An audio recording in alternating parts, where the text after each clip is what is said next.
చాలా బాగుంది, చాలా బాగుంది. సోహెల్ ఎక్సలెంట్. ఇంత ఇంత బాగా చేస్తాడు అనుకోలే, చాలా బాగా చేశాడు అబ్బాయి. హీరోయిన్ కూడా బాగా చేశాడు. మూవీ బాగుంది, చాలా డిఫరెంట్ కాన్సెప్ట్. సెకండ్ హాఫ్ అయితే చాలా బాగుంది, అన్ని రకాల ఎమోషన్స్ సెకండ్ హాఫ్లో చూడొచ్చు మనము. అండ్ సోహెల్ గారు అండ్ డైరెక్టర్ శ్రీనివాస్ గారు చాలా డిఫరెంట్ కాన్సెప్ట్ని తీసుకున్నారు. చెప్పాలంటే ఛాలెంజింగ్ కాన్సెప్ట్. అందరూ చిన్న నుండి పెద్ద అందరూ ఎంజాయ్ చేస్తారు. మ్యూజిక్ బాగుంది, హీరోయిన్ కొత్త అమ్మాయి అయినా చాలా బాగా చేశారు. ఇందులో తను మూవీ చేశారు, బట్ ఇందులో చాలా బాగా చేశారు.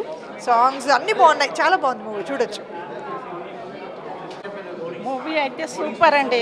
ఎప్పుడు మదర్ సెంటిమెంట్ కొంచెం ఇది అనిపిస్తుంది, కానీ ఇది ఫాదర్ది డిఫరెంట్గా ఉంది. చాలా చాలా బాగుంది. ప్రతి ఒక్కరు చాలా మటుకు నాకు తెలిసి కళ్ళలో నీళ్ళు వచ్చింటాయి.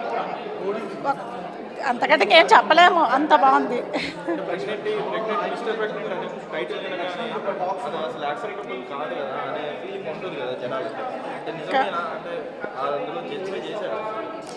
చాలా బాగా చేశారండి. దీంట్లో అసలు ఏం చెప్పాలని కూడా అర్థం కానట్లుగా అంత సూపర్గా చేస్తున్నారు. ఇప్పుడు లేడీస్కి చూపించడం అలాగూ జెంట్స్ అలా పెయిన్స్గా ఎక్స్పీరియన్స్ ఆ అబ్బాయి చాలా బాగా చేశాడు. ఎట్లా ఉంటుంది మదర్స్ లేడీస్కే పెయిన్స్ అంటే అది కొంతమంది ఇదిగా అంటారు కదా, అదేం పెయిన్స్ అట్లా అని, కానీ జెంట్స్ చూపించడం అది really great. Super cinema, wonderful movie. Boys అందరితో నా పేరు వచ్చేసి నాగలక్ష్మి. ఈ సినిమా చాలా బాగుంది. ఆడవాళ్ళు ప్రెగ్నెన్సీ ఉండే టైంలో ఎన్ని బాధలు ఉన్నాయో ప్రతి ఒక్క మగవాళ్ళకి అర్థం కావాలి. కానీ చాలా బాగా తీశారు అన్నయ్య, ప్రతిది చాలా బాగుంది. ప్రెగ్నెంట్ టైంలో చాలా జాగ్రత్తగా ఉండాలి. మాతృత్వం అనేది ఎవరికి ఉండదు, ఒక ఆడవాళ్ళకి మాత్రమే ఉంటుంది.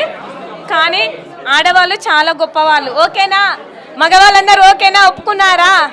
మా అన్నయ్య రుజువు చేశాడు. సూపర్ అండి. సినిమా మాత్రం ఎవరు ఐడియా ఇచ్చిరో కానీ వాళ్ళు మాత్రం చాలా గ్రేట్. ఆడవాళ్ళ గురించి చెప్పడం అంటే మగవాళ్ళు కూడా ఒప్పుకుంటున్నారని ఐడియా ఎవరిదో కానీ సూపర్ అసలు.